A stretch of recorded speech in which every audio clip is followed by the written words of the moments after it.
Hello and welcome to this week's episode of Spotlight on the Arts. Every week we try to bring you a little insight into what's happening in the local arts scene here. I'm Susan Reif, arts editor of the Herald-Tribune, and this week I'm with Jay Handelman, theater critic. So why don't you take it from the top and tell us what's going on. Okay. Well, one of the highlights for this weekend, from my perspective, is the opening of the Urbanite Theater's production of Stupid Effing Bird. That's not really how it's spelled, but that's as best we can do online and in the newspaper.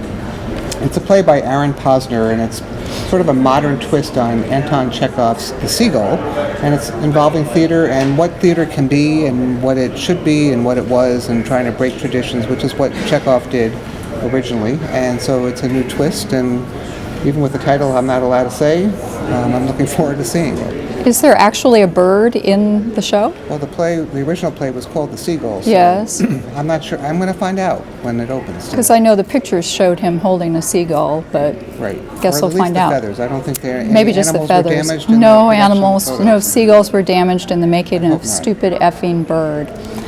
So moving on to the dance category, Kate Ware Dance will be at New Stages at the Ringling this weekend, February 12th and 13th, performing a piece called Dark Lark and some other works as well. That's in the historic Oslo Theater, so if you want to see some contemporary dance, that's the place to go.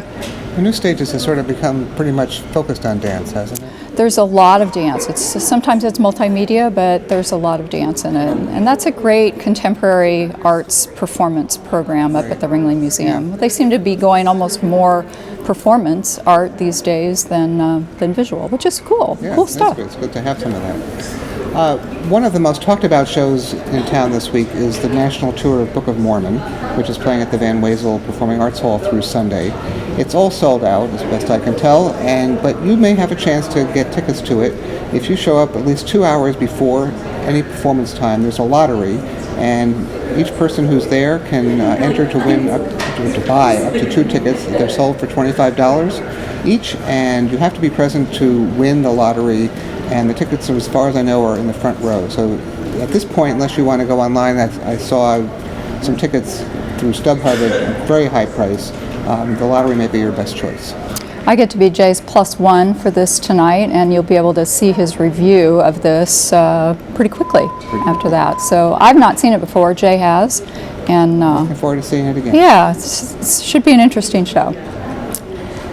To move a little bit farther down the coast, away from the Van Wezel and Sarasota, I don't know how often you get down to the Hermitage on Manasota Key, but it's a great artist retreat down there, and they have some weekend programs happening, some great things all stacked together. The first is Bobby Previtt, who is the 2015 winner of the Greenfield Prize in Music, and he and his wife, who is a writer and artist as well, Andrea Klein, are doing a talk, I guess, on February 12th, in which they will just talk about how their marriage influences their work or doesn't influence their work.